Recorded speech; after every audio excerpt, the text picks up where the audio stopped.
belangrijkste nieuws uit Curaçao in het Nederland. Access Journaal, vers van de pers.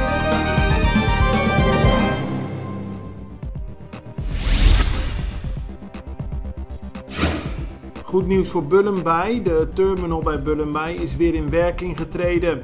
Dat hebben de Refinerie Curaçao en Curaçao Refinery Utilities, CRU, laten weten. CRU is tot een overeenkomst gekomen waarbij de Caribbean Petroleum Refinery, CPR, olie en andere producten mag opslaan in de olieterminal. Dit staat los van de overeenkomst op lange termijn voor raffinage. Daarover zijn de RDK en de Curaçao Petroleum Refinery nog in onderhandeling. Nu mogen er 7 miljoen vaten worden opgeslagen in de terminal bij Bullem Bay. Dit betekent ook dat er weer olietankers kunnen aanmeren om te laden en te lossen bij Bullem Bay.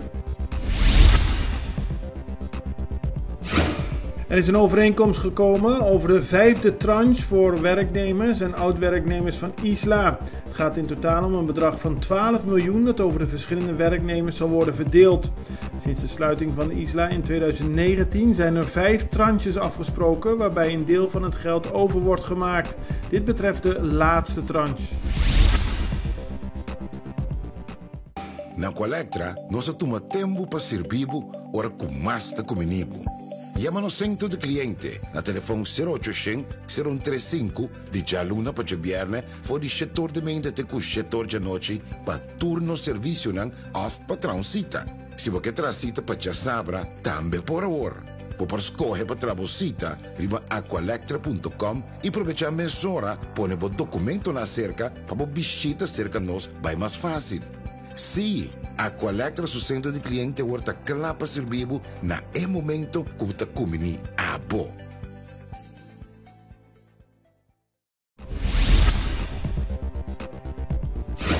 Begin dit jaar werd bekend dat het terrein van Westend in Otrabanda weer gebruikt zal gaan worden voor horecagelegenheden.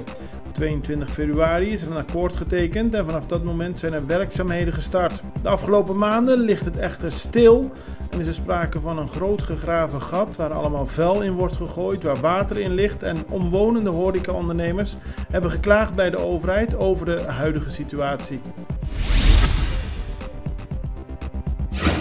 Colombia heeft een nieuwe president en vicepresident. De installatie vond gisteren plaats en minister-president van Curaçao, Gilma Pic Pisas, was daarbij namens het Koninkrijk der Nederlanden. Pisas heeft laten weten dat hij wil samenwerken met Colombia en onder meer wil werken aan nieuwe Memorandum of Understandings en akkoorden met Colombia. Gisteren werd de nieuwe president Gustavo Francisco Petro Urrego officieel benoemd tot president van Colombia.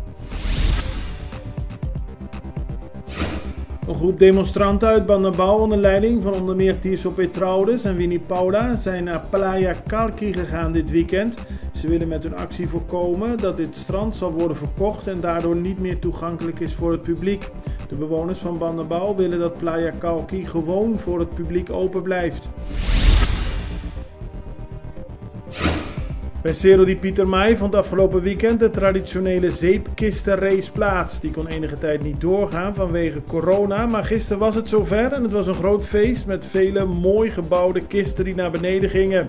In oktober is er een volgende zeepkistenrace op Curaçao, dus iedereen kan zich nu al gaan voorbereiden.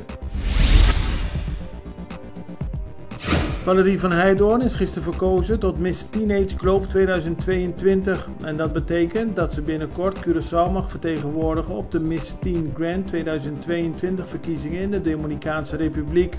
Op de voorpagina van Extra staat een foto van Heijdorn samen met tweede finaliste Brielle van Thijs en eerste finaliste Kerry Jiménez.